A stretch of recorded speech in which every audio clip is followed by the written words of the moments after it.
Alva's engineering ಕಾಲೇಜಿನ MBA ಸಭಾಂಗಣದಲ್ಲಿ shop ಚರೋಬಾ ಹಬ್ಬವನ್ನು ಆಚರಿಸುವ ಮೂಲಕ ಮಣಿಪುರಿ ಮತ್ತು ಕರ್ನಾಟಕದ ವಿದ್ಯಾರ್ಥಿಗಳಿಂದ ಮಣಿಪುರಿ ಮತ್ತು ಕರ್ನಾಟಕದ ಸಂಸ್ಕೃತಿಯು ಅನಾವರಣಗೊಂಡಿತು.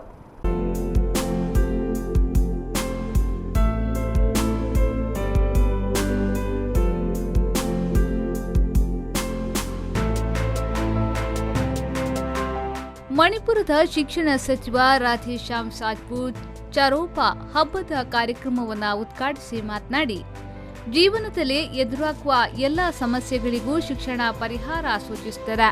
ಉತ್ತಮ ಶಿಕ್ಷಣ ಉತ್ತಮ ಭವಿಷ್ಯದ ನಿರ್ಮಾಣಕ್ಕೆ ಬುನಾದಿ. ಶಿಕ್ಷಣಕ್ಕೂ ಸಾಕ್ಷರತೆಗೂ ಅಗಾಧ ವ್ಯತ್ಯಾಸವಿದೆ ಎಂದು ಹೇಳಿದ್ರು.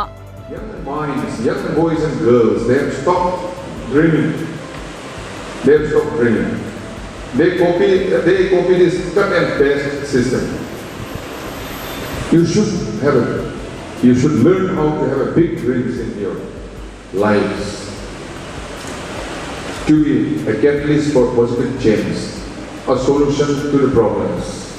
That is called education. Education means it is a holistic approach, preparing someone to live a meaningful life and also to let others lead a meaningful life.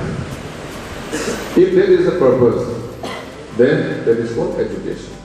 Alva's ಕಾಲೇಜಿನ ಮ್ಯಾನೇಜಿಂಗ್ ಟ್ರಸ್ಟಿ ವಿವೇಕ್ ಆಳ್ವಾ ಅವರು ಮಾತನಾಡಿ, ಪೂರ್ವಾಂಚಲ ರಾಜ್ಯಗಳ ಕಲೆ ಸಂಸ್ಕೃತಿಯ ಮಹತ್ವವನ್ನು ಅರಿತು ನಮ್ಮ ಸಂಸ್ಥೆ 2 ದಶಕಗಳಿಂದ ಅದರ ಬೆಳವಣಿಗೆಯಲ್ಲಿ ಕೈಜೋಡಿಸಿದೆ.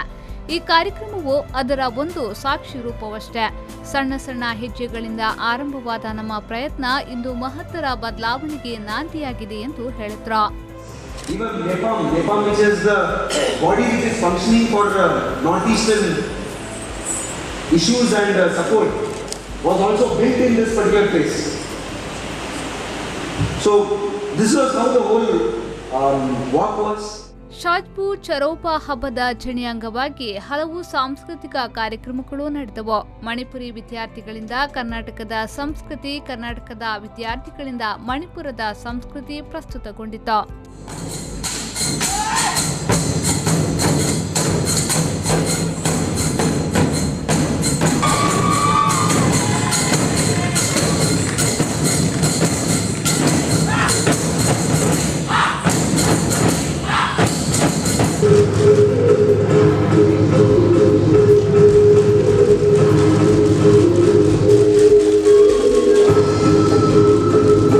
ಈ ಸಂದರ್ಭ ಮಣಿಪುರ ಪ್ರಾಂತ್ಯದ ಆರ್ಎಸ್ಎಸ್ ಕೋಶಾಧ್ಯಕ್ಷ ಗೋರಖ್ ಚಂದ್ರ ಶರ್ಮಾ, ಉದ್ಯಮಿಗಳಾದ ಅಶ್ವಥ್ ಹೆಗ್ಡೆ ಮತ್ತು doctor Edmund, Alvas naturopathy and yogic science ಕಾಲೇಜಿನ ಪ್ರಾಂಶುಪಾಲೆ ವನಿತಾ ಶೆಟ್ಟಿ ಕಾರ್ಯಕ್ರಮದಲ್ಲಿ ಉಪಸ್ಥಿತರಿದ್ದರು.